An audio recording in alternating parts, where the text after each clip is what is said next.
Hello everyone, welcome back to my channel. আমি শ্রাবন্তী, আর শ্রাবন্তী ব্লগে জানাই তোমাদের অনেক অনেক ওয়েলকাম। তো প্রতিদিনের মতো আজকেও আবার চলে এলাম আর একটা ভিডিওর সাথে। তো তোমরা কেমন আছো? আশা করি ভালোই আছো, আর আমিও অনেক ভালো আছি। তো চলো তোমরা ভিডিওটা দেখো। আর এই দেখো কাঁঠাল গাছ। তো এই কাঁঠাল গাছে কাঁঠালগুলো কিন্তু দেখো অনেক উঁচুতে হয়েছে, আর আমি ছাদ থেকে ভিডিওটা করছি। আর এই দিকে দেখো এই ডালে এই যে কাঁঠাল দেখছো, এইগুলো মনে হচ্ছে সব পেকে গেছে। আর এই যে ফাঁকা দেখছো না, এই দিকে একটা গাছ ছিল, তো গাছটা না কেটে দিয়েছে। আর এবার এই দেখো এই বাঁশটা দিয়ে কাঁঠাল পাড়ছি। আর এই যে যেই দিয়েছে দেখো কাঁঠাল, একটা পাড়তে গিয়ে 3টে কাঁঠাল পড়ে গেছে, আরও ঘরে পাকা ছিল আরও 2টো। তো এইগুলোর থেকে বীজগুলো ছাড়িয়ে ছাড়িয়ে নিচ্ছিল নন্দিনীর বাবা। তো এই যে দেখো, আর ভেতরে কাঁঠালগুলো কিন্তু ভালোই আছে, কারণ সবে মাত্রই তো পেরেছে। আর এই যে দেখো আমার রুটি আর কাঁঠাল রেডি। তো এই কাঁঠালটা যেটা দেখছো, এটা কিন্তু ঘরেতেই ছিল। আর এই কাঁঠালটা একদমই ছোট ছোট কোয়া, আর খেতে কিন্তু ভীষণ মিষ্টি, মানে খেতে খুব সুন্দর, আর গায়ে মাংস কম। আর যেগুলো আজকে পড়েছে সেগুলো আবার ভীষণ সুন্দর খাজা খাজা টাইপের, মানে গায়ে অনেক মাংস। তো এই যে ব্রেকফাস্টে রুটি আর কাঁঠাল খেতে আমি বসে গেছি। আর তোমরা কে কে কাঁঠাল খাবে, সোজা চলে এসো আমাদের বাড়িতে, তো অনেক কাঁঠাল খেতে পারবে।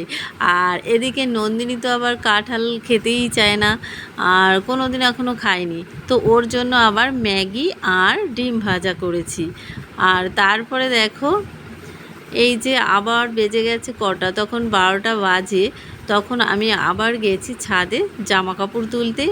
আর এই যে কাঁঠালের বীজগুলো রোদে দিয়েছি, তো দেখো অনেকটাই শুকিয়ে গেছে, আর প্রচুর কাঁঠালের বীজ হয়েছে, মানে 3-4টে কাঁঠালের বীজ ছাড়ানো হয়েছে। তো দেখো সারা ছাদ ভর্তি কাঁঠালের বীজগুলো ধুয়ে সুন্দর করে দিয়েছি। আর এই যে দেখো বড় এক সাজি পুরো কাঁঠালের বীজ, আর এই কাঁঠালের বীজ খেতে আমার ভীষণ ভালো লাগে। তারপরে দেখো এই যে নন্দিনীকে পড়াতে বসে গেছি, আর এইটা দিয়ে লিখবো, মানে পেনটা দিয়ে দেখছি পেনের আবার কালি, মানে পেনের নিবটাই খারাপ। তো তারপরে এই যে নন্দিনী দেখো কত ভঙ্গি করছে পড়ার সময় হলে। তো তোমরা কিন্তু কেউ লাইক দিতে ভুলো না, ঠিক আছে? সবাই লাইক দিয়ে ভিডিওটা দেখো।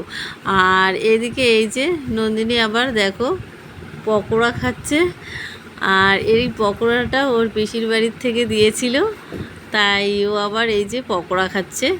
তো বলছে খুব সুন্দর হয়েছে পকোড়াগুলো খেতে। আর তারপরে এই যে দেখো লিচু, আর লিচু তো আমার খুব পছন্দ, আর নন্দিনীরও খুব পছন্দ। আর লিচুগুলো দেখো কতটা সুন্দর, একদম লাল টকটকে। তো এই লিচুগুলো খেতে কিন্তু দারুণ লাগবে। আর এখন তো লিচুগুলো খেতে এমনিই সুন্দরই লাগে। আর তারপরে তো এই যে দেখো এখন তো লিচু খাবো। তো আর নন্দিনীও খুব ভালোই খায় লিচু। আর তারপরে দেখো এই যে আবার কি যেন বলে এগুলো, খাস্তার মতো এগুলো এনেছিল, তো এইগুলো খাচ্ছি। আর আজকে কিন্তু এখন বাজে মানে 1টা বেজে গেছে। আর এই যে নন্দিনী আবার আমাকে একটা লিচু দিল। আর এই যে দেখো নন্দিনী পড়তে বসেছে, আর পড়তে বসলে ভীষণ দুষ্টুমি করে। তো আমার খাওয়া হয়ে গেল, আর তারপরে আবার রান্না করতে চলে এলাম। আর আজকে এত গরম পড়েছে কি আর বলবো। তো এত গরমে কি আর রান্না করব, এই যে রুই মাছ দিয়ে উচ্ছে দিয়ে আলু দিয়ে ঝোল করেছিলাম, আর এই যে কমলি শাক ভাজা করেছি। তো এটাই দুপুরের আমাদের লাঞ্চ মেনু।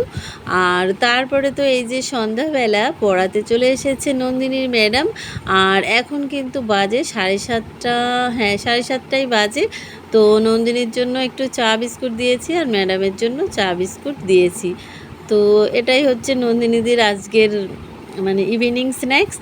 আর তারপরে আমি চলে এলাম ভিডিওটা শেষ করতে। তো আজকের পুরো ভিডিওটা তোমাদের কেমন লেগেছে অবশ্যই সুন্দর সুন্দর কমেন্টের মাধ্যমে জানাবে। আর তোমাদের কমেন্ট পড়তে আমার কিন্তু ভীষণ ভালো লাগে। তো চলো আজকের মতো এই পর্যন্তই, কালকে আবার দেখা হবে অন্য ভিডিওতে। টাটা।